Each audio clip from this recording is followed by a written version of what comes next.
Hello, and welcome to the Strengthening Your Marriage podcast with Jeremy and Hayley. This is episode 6, and it's titled Connecting Personally. And just a flag up front, this episode came out substantially longer than we'd anticipated. You'll hear me get a bit passionate and animated at points. So we split it into 2. We figure ourselves that sometimes it's easier to listen to things within smaller time frames. So we've broken this up for your benefit, and if you've got more time, you might just like to play the 2 back to back and have them together as a package, but otherwise we'll hope they'll work okay, split in 2 and be a bit easier to listen to in smaller chunks. Now, as has been our habit, we'll do a quick recap of episode 5, and it was on habits of confession and forgiveness. Last week we spoke about how critical it is to take responsibility for the wrong that we do at times to our spouse. And Paul Tripp had spoken about patterns of confession and forgiveness as being this kind of fertile soil for a marriage to grow and flourish that allows for real unity to develop when that's a pattern, when that's something that happens in an ongoing way. We use the term habits because we're wanting to convey that it's something that gets built into your relationship, and it's something that you learn to do again and again as things come up. Paul Tripp in his book uses the term lifestyle, and I like that because it captures that repeated sense that this is something that we do, a way of life that we have that actually makes for a rich foundation for our marriages. And there's quite a lot of ideas that we threw around in our car trip up to Newcastle around that. And it was hard to work out what to include and what just to let go, because there's a lot that's been written on particularly forgiveness and different understandings of forgiveness in the Christian world. And we really just focused on, I guess, stuff that we had worked through firsthand or that was particularly relevant thinking that we had done. There are a few things that we didn't express there. I wanted to clarify why one partner saying sorry to the other and the other responding by saying it's okay, why that doesn't cut it from a biblical perspective. So I think we can say sorry, we can be apologetic, we can have something of a sense of the impact of our actions on our spouse. But there's something I think that's quite deep about saying, will you forgive me? It's taking that to the next level of actually taking responsibility and owning what we've done. So I think that's important. Would you say, Hayley? Yeah. And the idea of it's okay is, I guess, relating it back to something that Hayley said from the Paul Tripp live stream series, was that by forgiving someone, we're not just excusing, I guess, the wrong that they have done. Yeah. What did Paul say again? Yeah. So he said that love doesn't call wrong right. Yes. So it's not just sort of glossing things over and going, oh, it's okay, I'm just going to forget it because I want to be forgiving.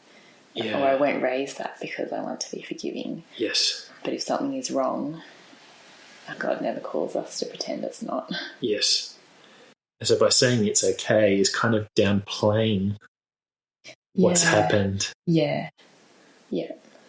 So it's not actually dealing with the issues necessarily. Yes. Yeah. And I guess in terms of talking about forgiveness is choosing not to hold on to the anger you have against someone because of what they have done to you. It's recognizing that something hurtful or unjust has happened and the other person has done that. And as a result, you are rightly angry about what they have done. But forgiveness is choosing not to hold onto that anger against the other person once they've taken responsibility and they've seen the damage it's caused and they've asked you to forgive them. And that's an ongoing process.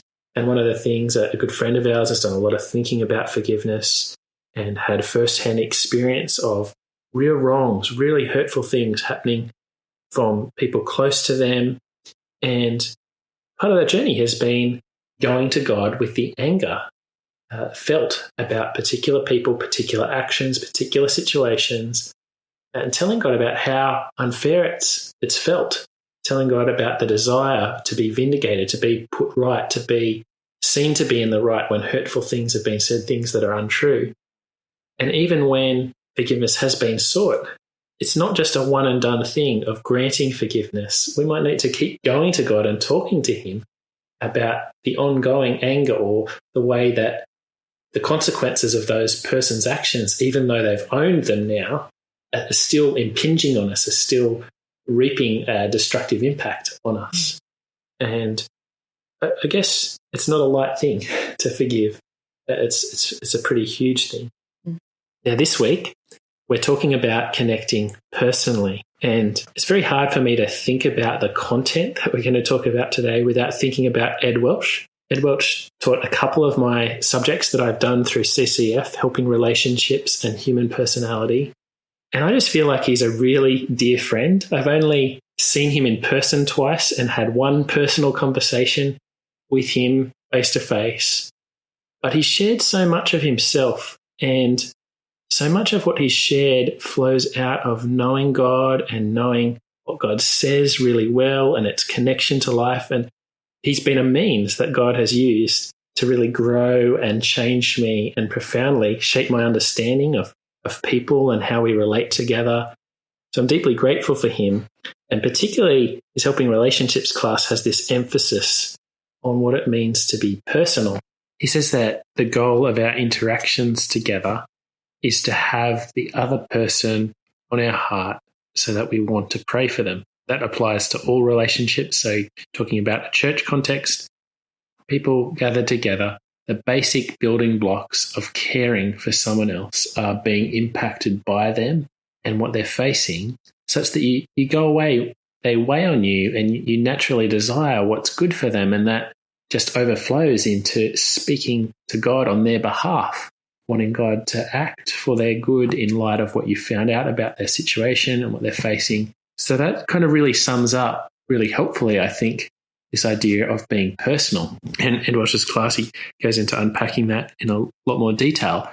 But it really flows from the fact that God is personal. That's at the heart of everything. And we see in a passage like John chapter 15, Jesus says to his disciples, this is not long before that Jesus is about to be crucified.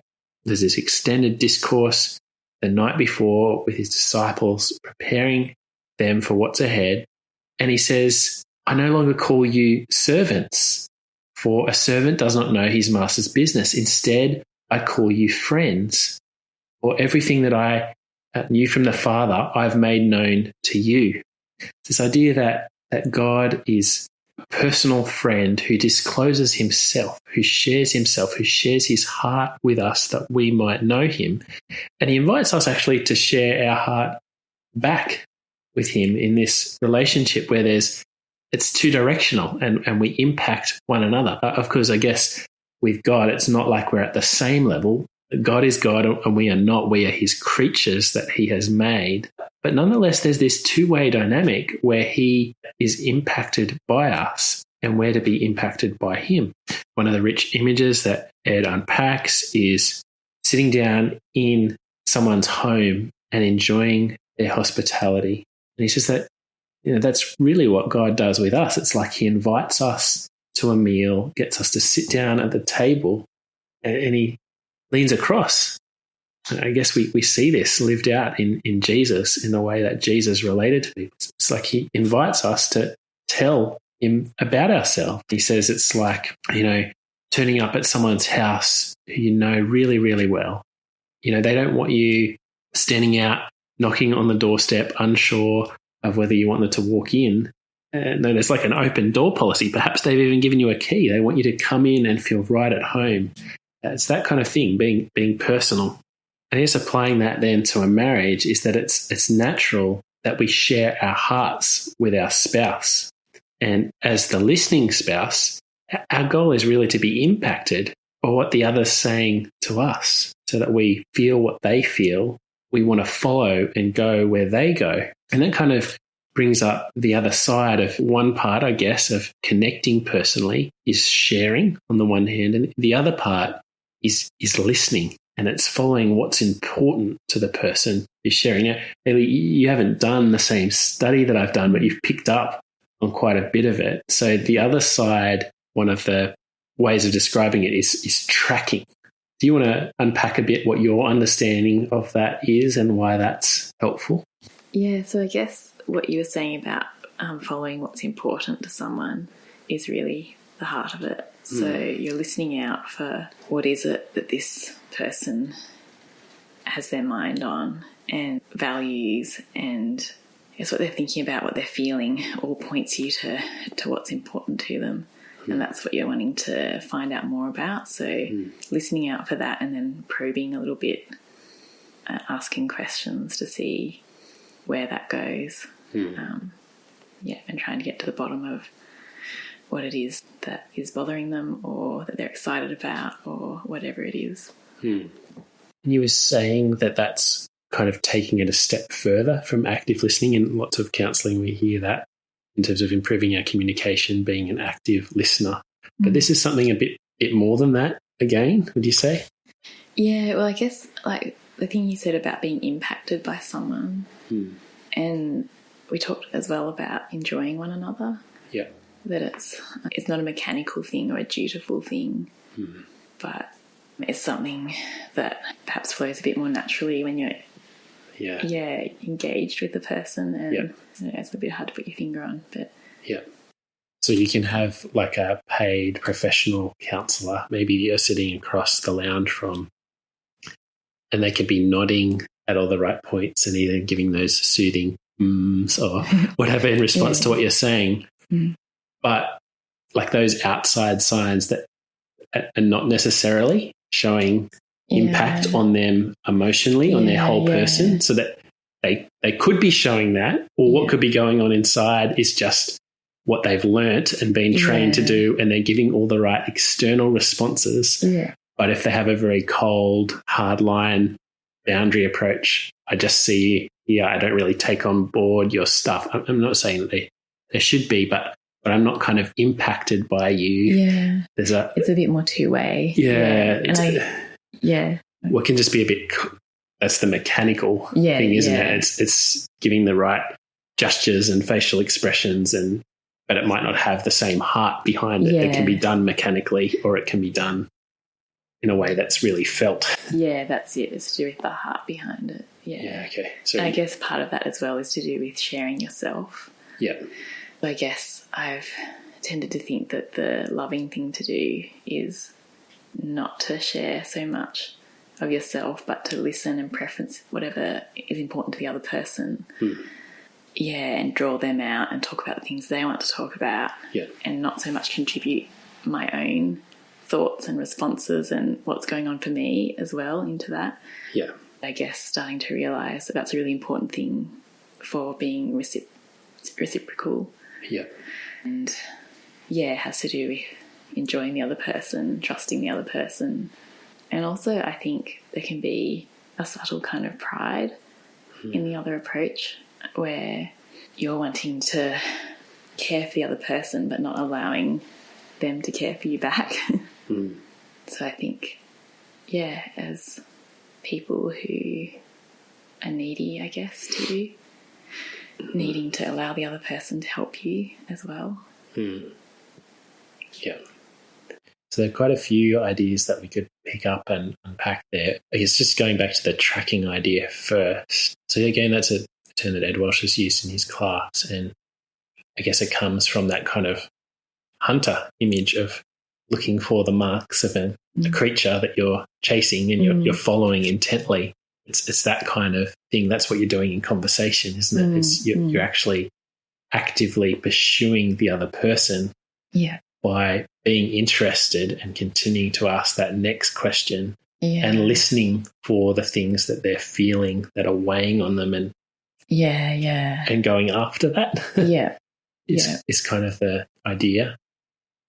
And one of the interesting examples that Ed Welsh used that's just stuck with me was from a scene of a television show where he was illustrating what he's talking about, and he's saying that American context, so he's saying the young daughter is really upset and saying that she doesn't like boys to her mother, and she's just, doesn't want anything to do with boys.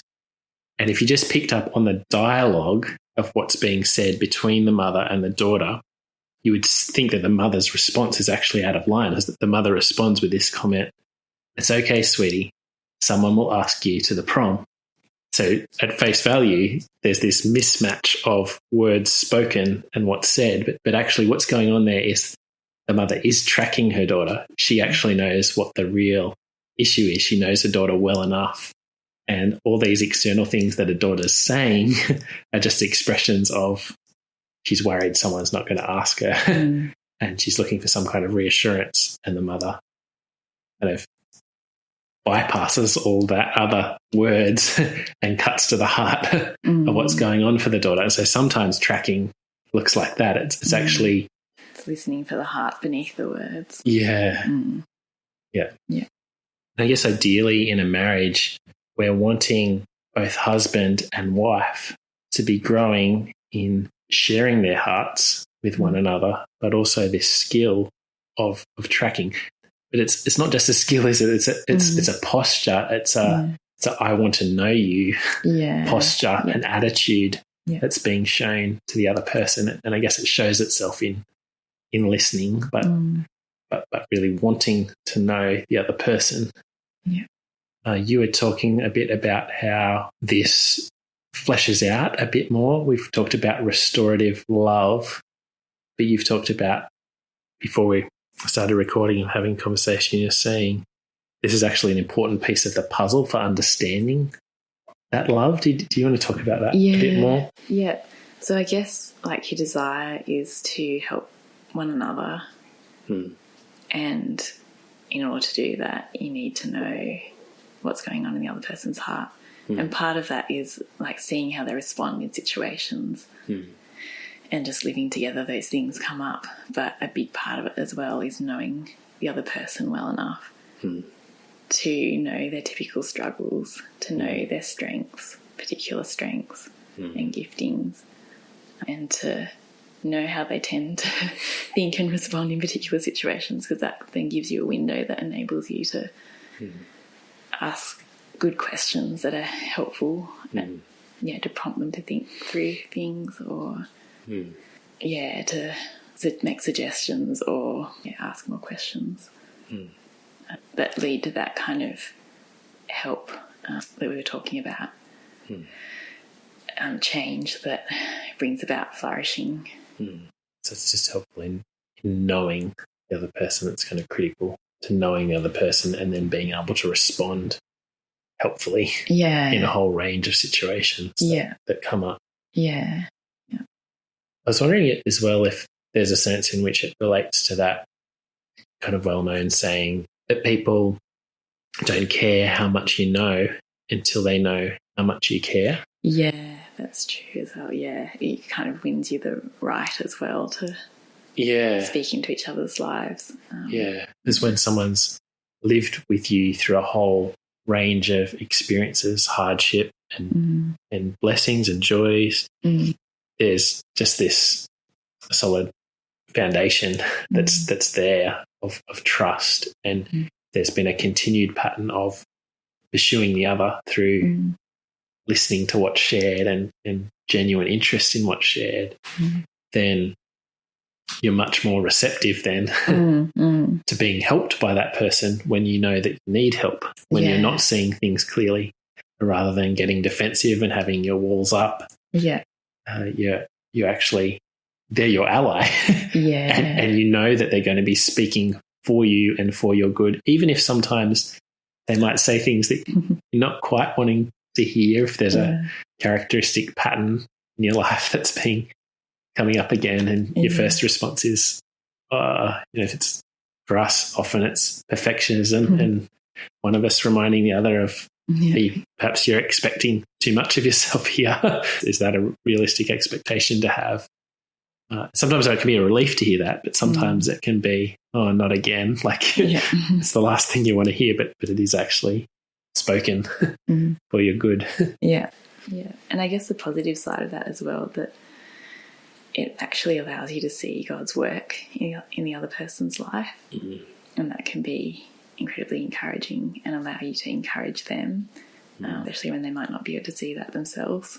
Yeah.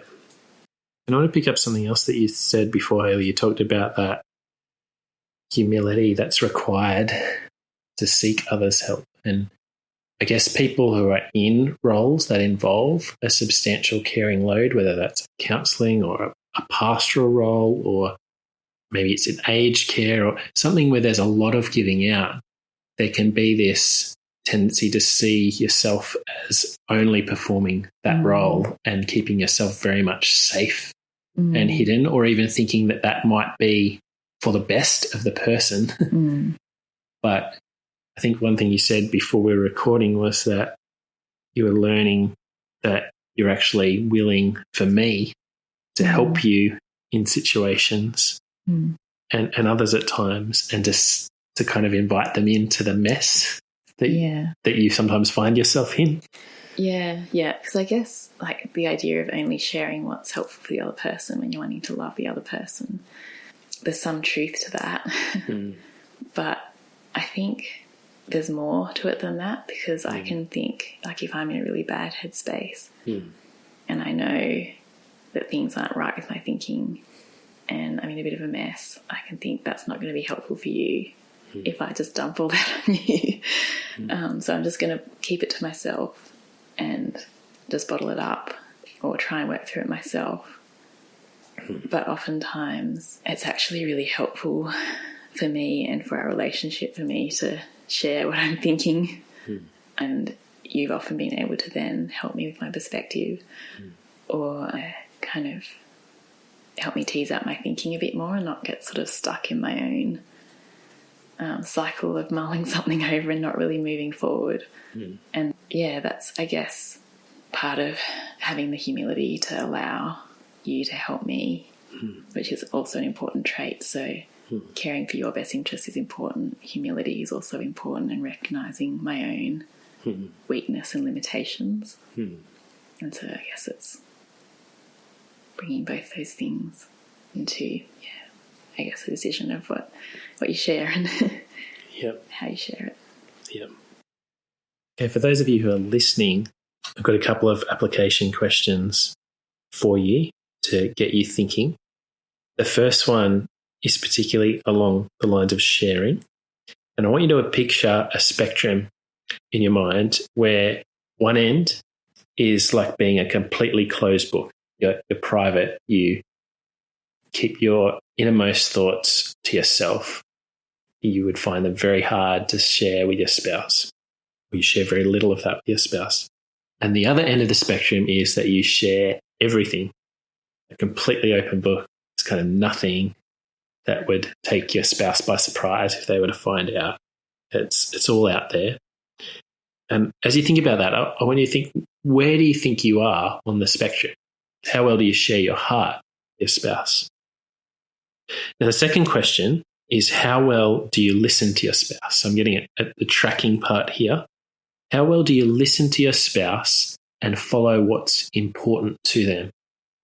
Now, after you've had some time to think about those questions and respond personally, I'd also like you to actually invite your spouse to give their thoughts, both on how well you share, where they think you are compared to what you've said, and then also how well do they feel you listen to them and follow what's important to them when you have a conversation.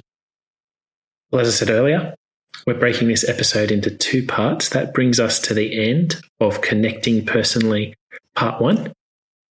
But keep listening to the next part if you'd like to hear Hayley and I speak more personally about ways that we've grown in this area of connecting at a personal level, both in sharing our hearts and learning to track one another better, and a few other thoughts we have on our wider culture and how that impacts on us.